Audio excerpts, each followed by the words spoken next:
kembali semuanya barengan Dokter Andira Utami di 100% Sehat. Masih inget nggak lagunya kayak gimana? Sehat luar dalam di 100% sehat. Yeay.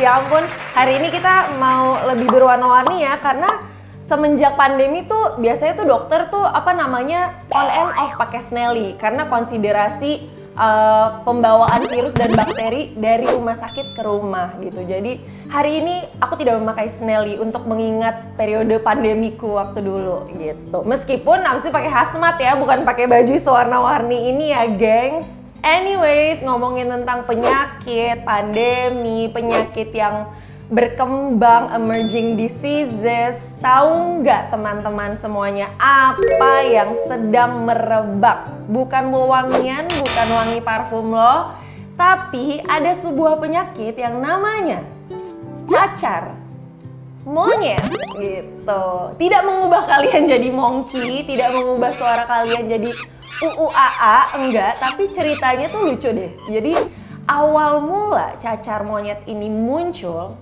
itu tuh tahun 1980 sekian lah gitu. Terus katanya tuh ada penelitian sebuah tim riset yang menggunakan monyet-monyet. Ternyata monyet-monyet itu kena penyakit cacar. Jadi sekelompok monyet ini terjangkit cacar, lalu jadilah cacar monyet yang ternyata pas menular ke manusia, ya kita namakan cacar monyet kalau disebabkan oleh virus itu. Tapi kalau mau konsultasi lebih jauh dan lebih dalam lagi tentang cacar monyet, bagaimana bentuknya, apakah akan keluar bulu atau apapun, tidak kawan-kawan. Tapi kalau mau konsultasi lebih lengkapnya lagi nanti bisa ngobrol bareng aku, bakalan aku kasih tahu di akhir sesi kali ini. Oke, jadi siapa sih di sini yang udah pernah kena cacar? Ada nggak, gengs, di sini udah pada kena cacar belum? Mayoritas sudah lah ya, gitu. Kayak penyakit yang harus dilalui pada kita masa muda gitu seolah-olah ya. Kalau belum kena cacar tuh belum lulus gitu kayaknya. Nah jadi, tapi cacar yang biasa itu beda sama cacar monyet. Meskipun sama-sama namanya cacar, penyebab dari terjadinya cacar ini beda gitu. Jadi cacar monyet ini berdasarkan dari data yang diberikan Kementerian Kesehatan RI, katanya mencatat 2 kasus cacar monyet pertama yang masuk dan terdeteksi itu adalah pada bulan Agustus tahun 2022. Jadi itu kasus cacar monyet pertama banget masuk ke Indonesia. Dan penyakit ini tuh punya gejala demam yang tiba-tiba, sakit kepala, menggigil, tuh kayak apa ya, keluhan-keluhan yang rasanya tuh standar kan. Tapi tenang aja, kalian gak akan bingung karena cacar monyet ini akan mengeluarkan bintil-bintil merah. Jadi kalau kalian demam jangan nanya, "Dok, aku demam, apakah aku cacar monyet?" Aku akan nanya, "Apakah kamu bintil-bintil?" gitu kan. Pasti akan harus ada pertanyaan yang lebih mendalami diagnosis itu gitu. Nah jadi cacar monyet ini tuh adalah penyakit zoonosis. Apa sih penyakit zoonosis, Dok? Penyakit zoonosis tuh adalah penyakit yang disebabkan atau ditularkan oleh binatang gitu. Jadi virus ini dinamakan virus monkeypox. Virus cacar monyet ini termasuk dalam genus Orthopoxvirus dan famili Poxviridae. Sedikit lah ya kita belajar bahasa-bahasa kedokteran. Nah, genus-genus ini tuh termasuk beberapa virus lain, yaitu virus variola, virus vaccinia, dan juga virus cacar sapi. Wow, perbinatangan ini punya berbagai macam cacar ya. Gue lihat-lihat. Mohon maaf ya, sapi monyet gue bukan ketawain lo pada nih, tapi ini nama-nama lo yang kebawa nih di sini. Nah, jadi cacar monyet ternyata pertama kali ditemukan pada tahun 1958. Lebih tua daripada saya dan lebih tua daripada orang tua saya. Kebetulan seperti itu. Nah, pada saat itu ditemukan wabah penyakit mirip cacar yang menyerang koloni monyet yang aku bilang tadi. Jadi ada peneliti yang lagi meneliti monyet-monyet, terus mereka terserang nih monkey-monkey ini.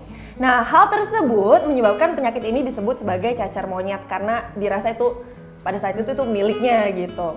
Nah, kasus cacar monyet ini pertama kali tercatat menginfeksi manusia pada tahun 1970. Tapi di mana pemirsa, teman-teman El Cuku yang tercinta ini, Ternyata di Republik Kongo, jauh banget bang, ada di ujung sana. Nggak tahu sana apa sana apa, pokoknya jauh, bukan di sini. Dan itu 1970. Melihat datanya, dia masuk berapa puluh tahun kemudian ya, 1970 masuk Indonesia 2022. Yang gue kasihan adalah Kementerian Kesehatan yang periode sekarang nih banyak banget penyakitnya yang muncul, ya Allah, kasihan bener. Tapi semangat ya teman-teman menghadapi segala penyakit. Oke, kita yang penting gaya hidup yang sehat, makan yang sehat supaya terjaga dan tidak terinfeksi gitu. Nah, jadi ternyata muncul pertama kali itu di Kongo, di Afrika Tengah dan Barat, seperti Kamerun, Republik Afrika Tengah, Pantai Gading, Republik Demokratik Kongo, Gabon, Liberia, Nigeria, Sierra dan Leone. Yang saya rasa kita jauh gitu dari sana. Akhirnya beberapa puluh tahun kemudian sampailah virus tersebut di sini. Welcome gitu kan. Jadi saat seseorang terkena penyakit cacar monyet, maka permukaan kulitnya akan berintil-berintil. Berintil tuh kan kayak beda ya. Berintil tuh kayak keringat apa sih? Ya kayak orang alergi keringetan gitu. Kalau ini bintil-bintil, ada titik-titiknya guys. Nanti bisa diedit ada ting-ting-ting gitu. Nah, jadi sama halnya dengan penyakit cacar lainnya, cacar monyet juga disertai dengan demam tinggi. Dan pembedanya satu. Pembedanya apa sih dok gitu. Meskipun aku udah spill di sini, kalau ada yang mau dikonsulin lagi tentang cacar monyet boleh. Tapi tunggu di belakang nanti aku infoinnya. Jadi, salah satu pembeda cacar monyet dan cacar yang ada adalah di cacar monyet ini tuh ternyata ada pembengkakan di area kelenjar getah bening gitu. Nah, getah bening tuh ada di mana sih gitu? Apakah itu getah dok? Apakah warnanya bening? Jangan dipedulikan apakah itu bentuknya gimana. Yang penting itu organ di dalam tubuh kita tuh ada namanya KGB, kelenjar getah bening. Biasanya ada di mana? Di lipatan-lipatan tubuh. Oh iya dok, gimana cara membuktikannya? Coba kalian pegang sekarang, bagian lipatan tubuh tuh ada gerenjel-gerenjel, yaitu antara kelenjar getah bening yang mungkin di sekitarnya ada lemak. Jadi kalau gerenjel-gerenjel ketemu kayak kacang-kacang di belakang kuping, di lipatan sini, lipatan paha, itu namanya kelenjar getah bening guys. Yang memang fungsinya untuk ya imunitas, itu tuh sel darah putih lah untuk defensif tubuh kita tuh salah satu tugasnya kelenjar getah bening. Nah, di cacar monyet, kelenjar getah beningnya juga ikutan bengkak gitu. Jadi itu salah satu pembeda. Kalau udah demam tinggi, bintil-bintil, tiba-tiba lipat-lipatan tubuh kita ini bengkak-bengkak. Wah, hati-hati bang, jangan-jangan cacar monyet. Jangan self-diagnose ya pastinya, oke? Nah, jadi monkeypox atau cacar monyet ini adalah penyakit yang dapat ditularkan secara kontak langsung lewat luka atau yang terkontaminasi virus atau droplet atau cairan saat batuk atau bersin. Ya kan sebel kan penularannya lewat situ lagi, gue harus nutup muka gue lagi, padahal gue mau menunjukkan senyuman-senyuman indah gitu kan kepada orang-orang. Tapi penyakit-penyakit yang muncul membuat saya harus selalu menutup muka, menutup diri, dan menutup hati gitu kan jadinya.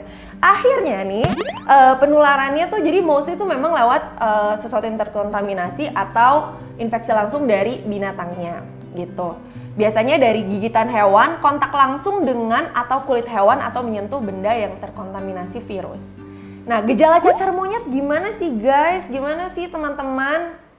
Menurut WHO, cacar monyet itu punya dua periode infeksi. Tapi pada dasarnya mulai inkubasinya tuh 6 hari sampai 16 hari. Jadi pertama kali kena dia inkubasi dulu, bertumbuh dulu, baru di hari ke-6 dia baru muncul tuh si gejala-gejala yang manja itu ya.